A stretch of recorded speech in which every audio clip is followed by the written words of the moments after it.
Assalamualaikum warahmatullahi wabarakatuh. Selamat berjumpa kembali di perkuliahan Mekanika Kuantum. Pada pertemuan sebelumnya kita sudah membahas bentuk solusi dari persamaan Schrödinger bebas waktu pada ruang 3 dimensi. Ya, untuk bagian yang mengandung variabel sudut, yaitu theta dan pi. Di mana kita dapatkan solusinya yang kita lambangkan dengan Y subscript L dan upper script M adalah berupa spherical harmonics, di mana L dan M merupakan bilangan kuantum orbital dan magnetik. Nah, untuk mendapatkan solusi lengkap bentuk spasial dari persamaan Schrödinger bebas waktu pada ruang 3 dimensi, kita masih harus menyelesaikan satu bentuk persamaan lagi yang kali ini hanya mengandung variabel jari-jari atau radialnya saja. Nah, pada kesempatan kali ini kita akan membahas bentuk dari suku yang hanya mengandung bentuk radial tersebut. Sekedar mereview bahasan kita sebelumnya, kita sudah mengetahui ya bahwa bentuk persamaan Schrödinger bebas waktu pada spherical coordinates ya atau koordinat bola itu berbentuk seperti berikut, di mana Hamiltoniannya ya ini sekarang bergantung kepada tiga variabel ya, yaitu r, theta dan v ya, sehingga solusi dari fungsi gelombangnya pun diharapkan juga merupakan berbentuk seperti ini ya, mengandung r, theta dan v. Nah, kemudian kita juga sudah mendiskusikan ya dengan menggunakan pemisahan variabel ya. Maaf ini ya, dengan menggunakan pemisahan variabel. Oke, ini R, kemudian ini theta dan V, maka ya pemisahan variabel seperti ini ya. Jadi R di fungsi yang hanya merupakan atau mengandung variabel R-nya saja, R besar ya, dan Y ya. Y itu fungsi yang hanya mengandung komponen sudutnya saja, theta dan V ya. Kemudian bentuk dari bentuk pemisahan variabel ini kita substitusikan ke atas, maka kita mendapatkan dua bentuk berikut ya. Nah, bentuk yang pertama ya, yang ini ya, bentuk ini hanya merupakan fungsi dari theta dan V ya, di mana kita ketahui solusinya adalah Y, kemudian L, M, theta dan V ya. Dan tentunya dengan menggunakan pemisahan variabel lagi ya, kita dapatkan dari pemisahan variabel ya, di mana maaf ini saya hapus dulu. Bentuknya adalah seperti ini ya. Jadi bentuknya jadi Y ya, theta dan V, kemudian kita gunakan lagi metode pemisahan variabel ya, kita lambangkan theta kapital yang hanya merupakan fungsi theta, kemudian V kapital yang hanya merupakan fungsi V ya. Nah, ini kemudian kita substitusikan ke sini, maka kita dapatkan solusinya berupa Y ya, subscript L dan M, di mana L merupakan bilangan kuantum orbital dan M bilangan kuantum magnetik ya. Ini theta dan V ya. Solusi ini kemudian kita sebut dengan spherical harmonics ya. Ini merupakan spherical harmonics. Nah, solusi ini sudah kita dapatkan. Nah, sekarang tinggal tersisa satu bentuk lagi, yaitu bentuk yang hanya mengandung komponen radius ya atau jari-jari. Nah, pada video kali ini bahasan kita akan berfokus pada solusi ini ya, solusi fungsi yang hanya mengandung radialnya dan nantinya akan kita satukan dengan bentuk spherical harmonics untuk mendapatkan bentuk solusi lengkap ya dari komponen spasial untuk persamaan Schrödinger bebas waktu pada ruang 3 dimensi.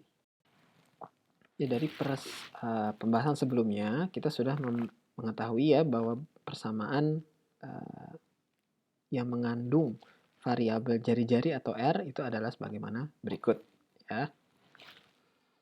Nah, namun yang perlu diperhatikan di sini adalah bahwa bentuk V ya atau potensial di sini juga merupakan hanya fungsi jari-jari ya, atau hanya merupakan fungsi radiusnya saja gitu ya. Ini dalam konteks nantinya kita akan menyelesaikan ya, atau ingin menyelesaikan problem atom hidrogen ya, di mana itu melibatkan satu pusat atom ya bermuatan positif yang asumsinya dikelilingi oleh suatu elektron dalam hal ini direpresentasikan oleh suatu fungsi gelombang. Seperti itu. Nah, kemudian kembali ke persamaan berikut ya. Kita ingin menyelesaikan persamaan berikut untuk mendapatkan R kapital ya di sini. R kapital di sini merupakan suatu fungsi dari R kecil ya, atau radius. Nah, untuk menyederhanakan bentuknya sekarang kita kalikan dengan R saja ya, sehingga kita mendapatkan bentuknya seperti ini. D per dr, R kuadrat, dr dikurangi 2M radius kuadrat per H bar kuadrat ya. V dikurangi E dikalikan dengan R kapital sama dengan L dikali L plus 1 R kapital. Nah, kemudian sekali lagi ya, untuk menyederhanakan bentuk berikut agar terlihat sebagai bentuk yang lebih familiar oleh kita ya, kita asumsikan persamaan berikut ya. Jadi kita asumsikan persamaan berikut, yaitu suatu fungsi U yang merupakan perkalian dari R kapital ya, atau fungsi R dengan radius, yang bisa juga dituliskan sebagai berikut ya, R kapital sama dengan U per R. Nah, sekarang kita dari bentuk terakhir ya, kita bisa mendapatkan bentuk ini ya, turunan ini ya. Maka di sini kalau saya punya dr kapital per dr ya, hasilnya adalah d per dr ya, u per r kecil ya. Maka hasilnya adalah 1 per r du per dr kecil ya, dikurangi u per r kuadrat. Nah, kemudian ya, kalau dari bentuk terakhir ini ya, persamaan terakhir ini ya, bentuk persamaan terakhir ini kemudian kita gunakan untuk menyederhanakan bentuk totalnya di sini, term ini ya, suku ini d per dr, r kuadrat dr besar per dr, maka kita dapatkan ya hasilnya seperti ini.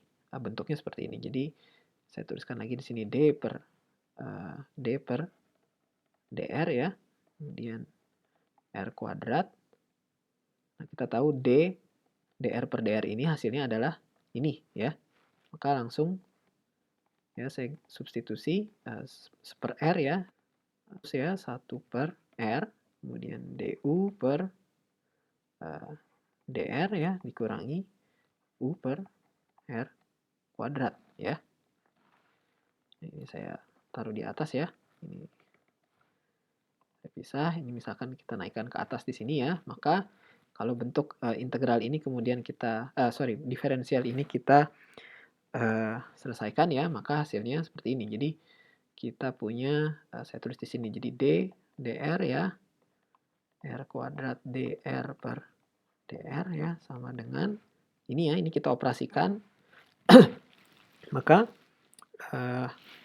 hasilnya adalah saya tulis di sini d per dr ya, kemudian r du per dr ya dikurangi u. Nah, bentuk ini ya, bentuk terakhir ini didapat dengan mengalihkan r kuadrat ke dalam suku ini gitu ya. Maka kita dapatkan r dikali du per dr dikurangi u ya. Maka kalau kemudian integral diferensial ini kita selesaikan, kita dapatkan hasilnya adalah du ya, ini du per dr ditambah r d2u per dr kuadrat ya di sini, dan dikurangi du per dr ya. Hasil ini hilang ya. Untuk ini hilang, maka kita dapatkan r d2u per dr kuadrat ya, sama dengan di sini ddr r kuadrat dr per dr. Nah, kalau kemudian bentuk terakhir ini ya, bentuk yang terakhir ini kita substitusikan dengan ini, r d2u per dr kuadrat ya. Jadi langkahnya di sini saya tulis saja ya. Kita substitusikan ya, substitusikan ini ke sini ya, ke persamaan ini. Nah, kemudian setelah disubstitusikan kita kalikan ya, kita kalikan dengan kita ketahui bahwa R sama dengan U per R ya. Jadi yang pertama kemudian setelah substitusi ini, kemudian kita, maaf di sini kita substitusikan ya, substitusikan dengan hubungan berikut, R kapital sama dengan U kali R, kemudian kita kalikan bentuk terakhir ya yang kita dapat setelah melakukan ini dan ini ya, dengan minus ya, H kuadrat per 2M R ya, maka kita akan dapatkan bentuknya seperti ini. Minus H kuadrat 2M ya, D2U per DR kuadrat, ditambah dalam kurung ya, V, sekali lagi fungsi R, ditambah H kuadrat per 2M, L dikali L plus 1 per R kuadrat, dikalikan dengan U ya, sama dengan E dikali U. Ya, kita dapatkan hasilnya seperti ini. Kita lihat bahwa di sini bentuknya saya pikir cukup familiar ya dengan apa yang sudah kita pelajari sebelumnya. Ini mirip dengan bentuk umum persamaan Schrödinger bebas waktu ya pada bab-bab sebelumnya. Namun di sini kita lihat bahwa yang membedakan apa dari sisi bentuk potensialnya ya. Kalau ini tetap ya minus H kuadrat per 2M D2U per DR kuadrat ini merupakan manifestasi dari energi kinetik ya, atau bentuk energi kinetiknya. Ditambah dengan suatu potensial. Potensialnya kita masih punya V di sini plus satu term lagi ya. Di sini yang H kuadrat per 2M, LL plus 1 per R kuadrat, di mana bentuk ini merupakan apa yang disebut dengan centrifugal potential ya, atau centrifugal term ya, sebagai tambahan dari VR. Nah, totalnya ini kita sebut sebagai effective potential. E di sini merupakan apa? Merupakan sama ya, definisinya dia merupakan suatu eigen value ya, yang berupa energi. Ini dari slide sebelumnya kita dapatkan setelah penyederhanaan ya bentuk berikut untuk persamaan radial ya, di mana bentuknya cukup mirip ya atau similar dengan apa yang sudah kita dapatkan di bab atau pembahasan pada persamaan Schrödinger bebas waktu satu dimensi ya, di mana kita punya bentuk ini adalah bentuk energi kinetiknya, ini merupakan bentuk potensial ya, dan ini merupakan nilai energinya ya, seperti itu.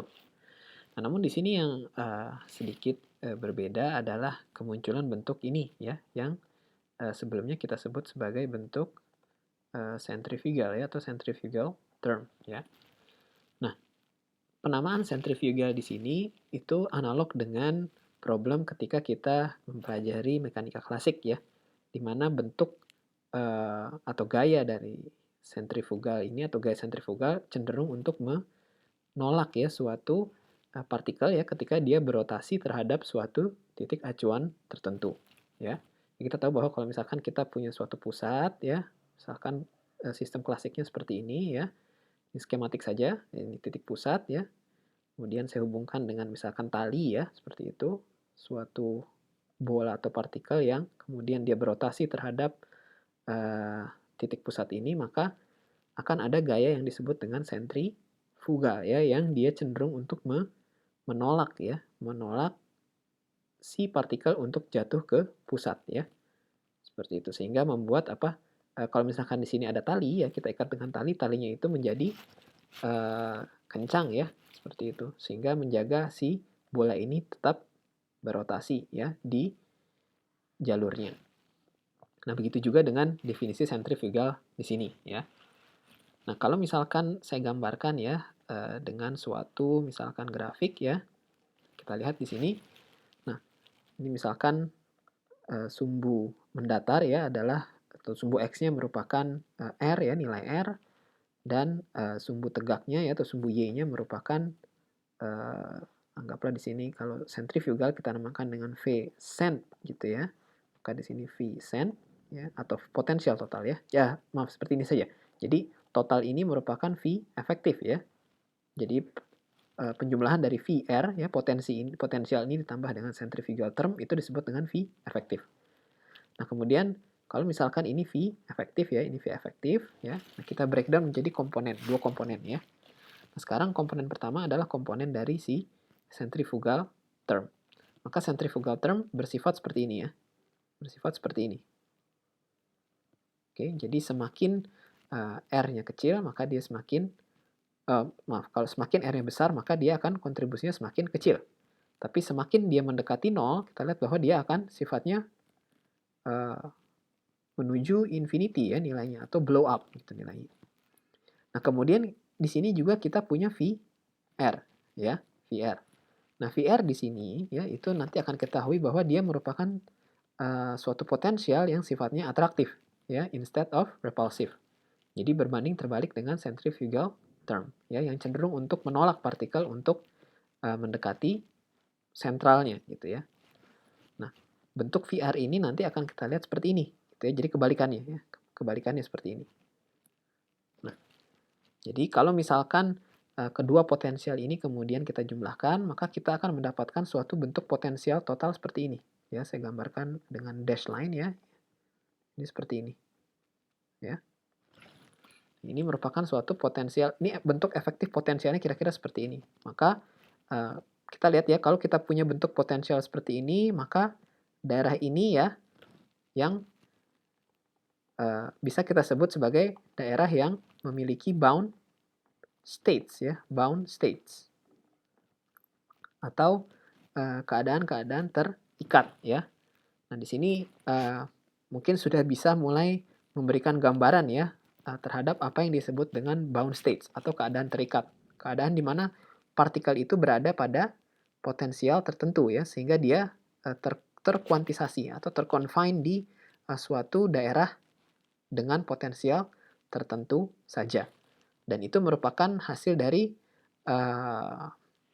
istilahnya penjumlahan ya, atau superposisi lah mungkin seperti itu ya. Superposisi itu penjumlahan dari VR ini yang mana nantinya akan kita ketahui dia merupakan potensial atraktif ya, seperti ini ya bentuknya, dan hasil dari kontribusi centrifugal term atau gaya tolak menolak ya di sini ya, yang digambarkan oleh kurva berikut ya, seperti itu.